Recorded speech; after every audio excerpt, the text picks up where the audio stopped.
honestly, that's the single biggest thing, is getting involved, getting networked in, and that's when you'll hear about all the opportunities and all the things that are happening in the movement. Once you get networked in, you can find your niche, find that thing that you can do better than other people can do, and find a way to, use that for the good of preborn children, help save lives.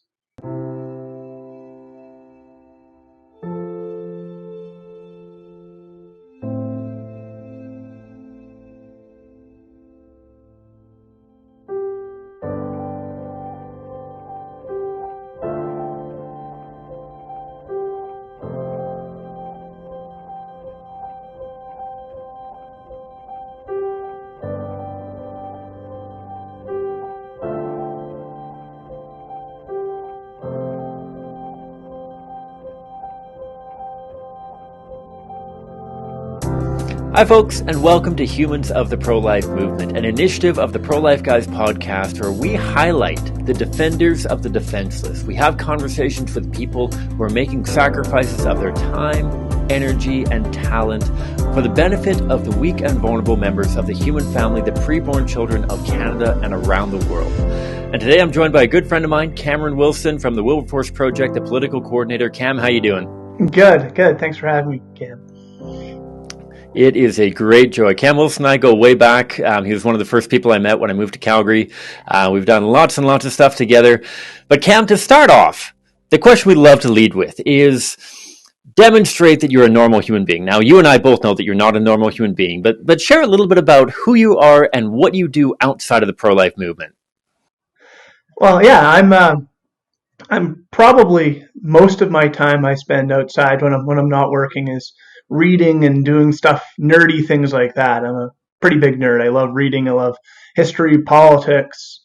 I love reading philosophy, all of it. It's just, I find it fascinating. So yeah, there's that. And maybe I love sports as well. I love a good basketball game. That is good to hear. You're one of the guys that got me into March Madness. Time of recording, we're dealing with March Madness right now. It's a bit of a crapshoot right now because we have no idea what's going on. However, I digress. Let's talk a little bit about your journey to working full-time in the pro-life movement. As I mentioned off the top, you are the political coordinator for the Wilberforce Project, which is a political action team in Alberta, Canada here. But I'm sure that you didn't just pop into that role. Tell me a little bit about your journey into the pro-life movement and what that looked like for you. Really, my journey into the pro-life movement starts when I was still in high school, grade 11, 12, and my big brothers were all involved in the campus pro-life group at the University of Calgary, doing some of the Canadian Centre for Bioethical the Canadian Centre for Bioethical Reforms projects on campus. And it was, I was hearing the stories of their activism, some of the epic things that were happening on campus at the time, and I just wanted to be involved with it. So as soon as I could convince my mom to let me out to get down to Calgary from Golden, BC, where I grew up, I went right on in and got involved. And at that point in time, I was just, an activist. I knew that the cause needed to be fought for. And so I was fighting to educate as many people as possible, working on the front lines. And I realized that we had amazing educational work in the pro-life movement. I mean, the Canadian Centre for Bioethical Reform is possibly the world's leading pro-life group for educational excellence on the issues. But we really had a lack, in Canada of politics. So I decided, this is where the movement needs me to go right now. And I decided that I was going to move into that direction. So I started learning from some of the people that I could get in contact with who knew a bit about politics, and gradually just flowed on into this role, and it was great. Yeah. Very cool. I find it so interesting. We've talked to a lot of people who got involved at the high school level. I didn't get involved until I was in college.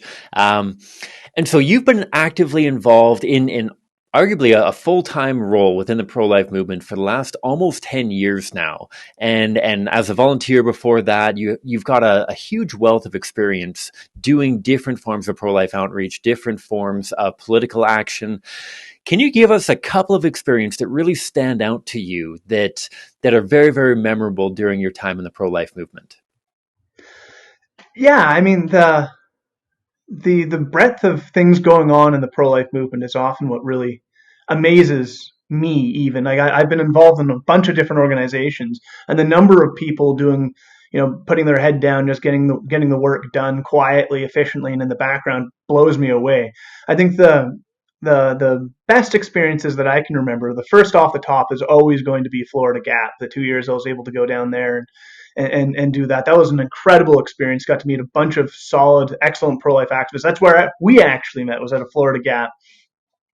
That's also where I met Jonathan Van Maren and a bunch of other heroes of mine in the pro-life movement. So, I mean, that experience has always been phenomenal.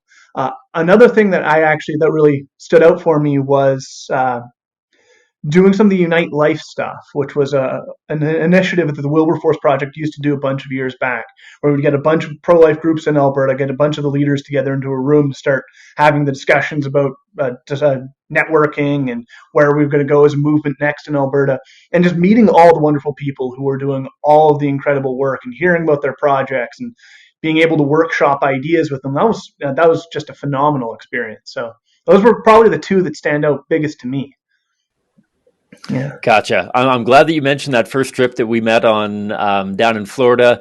You almost scared me out of the pro-life movement. I remember riding. You were in the seat in front of me in the van as we were driving to the first campus that we were going to start talking to people with, and I remember you talking with our friend and colleague Jonathan Van Maren, talking about how you were hoping there'd be hordes of protesters and that they would have pitchforks and torches and everything. Yeah. And this was one of my first pro-life outreach events. My knees were knocking, and I had promised my mother that I wouldn't get arrested, and I was starting to doubt whether I could deliver on that promise. But I'm glad that you mentioned that. Florida AAP trips. You can find out more on our website, endthekilling.ca/getactive. Cam, one initiative that I think the Wilberforce Project has done a phenomenal job of over the last several years is getting more and more people involved in the pro-life movement, finding ways for people to make a concrete difference in the pro-life movement. And I want to kind of wrap things up on that note of, for those who might be listening to this episode and might be wondering, like, is now the time for me to get involved? Maybe I've been familiar with the pro-life movement, but I've never really gotten involved.